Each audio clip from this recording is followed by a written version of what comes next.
ఓం నమో మహద్భ్యో గురుభ్యః. చాణక్య నీతి సుధలో భాగంగా ప్రతిరోజు ఒక నీతి శ్లోకాన్ని మనం తెలుసుకుంటున్నాం.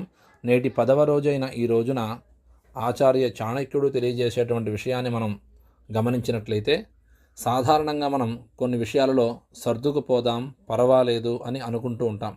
కానీ చాణక్యుడు చెప్పేటువంటి ఈ 4 విషయాలలో సర్దుకుపోవడం అనేటువంటి మాట ఏమాత్రం కూడా ఉండకూడదు. అది ఓర్పు అని అనుకుంటే మన అవివేకం మాత్రమే, అది కేవలం అజ్ఞానమే అవుతుంది అని తెలియజేస్తున్నారు చాణక్యుడు.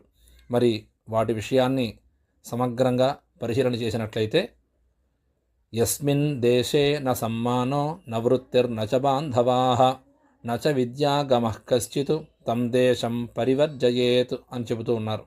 అంటే 4 రకాలైనటువంటి పరిస్థితులు ఉన్నటువంటి సందర్భంలో ఆ స్థానాన్ని వదిలి వేరొక స్థానానికి వెళ్ళిపోవాలి అని ఆచార్య చాణక్యుడు తెలియజేస్తున్నాడు.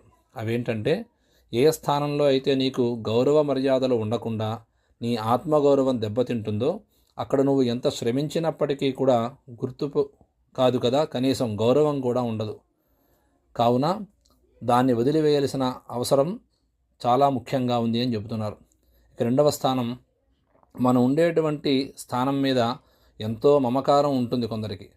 కుటుంబాన్ని పోషించడానికి సరైనటువంటి ఆదాయం రాని అటువంటి స్థానంలో ఎదగడానికి ఏమాత్రం కూడా ఉపయోగపడని అటువంటి స్థానాన్ని మాత్రం వెంటనే విడిచిపెట్టమంటున్నారు. ఇక 3వ స్థానం ఏంటంటే, మనం ఎంత సంపాదిస్తూ విలాసంగా ఉన్నా సరే ఆపదగల సమయంలో, అత్యవసరమైనటువంటి సందర్భాల్లో మనకు తోడుగా ఎవరూ లేకుండా ఉన్నటువంటి పరిస్థితి ఉంది అంటే అటువంటి స్థానం ఉండి కూడా ఉపయోగం లేదు. కాబట్టి వెంటనే విడిచిపెట్టాలని చెప్తున్నారు.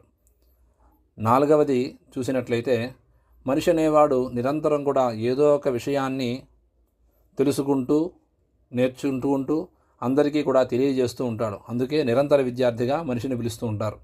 అటువంటి నిత్య విద్యార్థిగా ఉండేటువంటి వాడు నివసించేటువంటి స్థానంలో కొత్త విషయాలు ఏవి కూడా తెలుసుకోలేనటువంటి పరిస్థితి ఉన్నట్లయితే తన మేధస్సు అంతా కూడా మొద్దుబారిపోతుంది. దాని మీద ఎటువంటి ఉపయోగం కూడా ఉండదు, ఎదుగుదల అనేది ఏమాత్రం కూడా ఉండదు. కావున అటువంటి స్థానాన్ని కూడా వెంటనే విడిచిపెట్టాలని చెప్పి చాణక్యుడు మనకందరికీ కూడా తెలియజేస్తున్నాడు.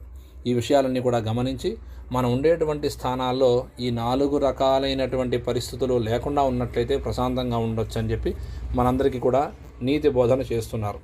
స్వస్తి.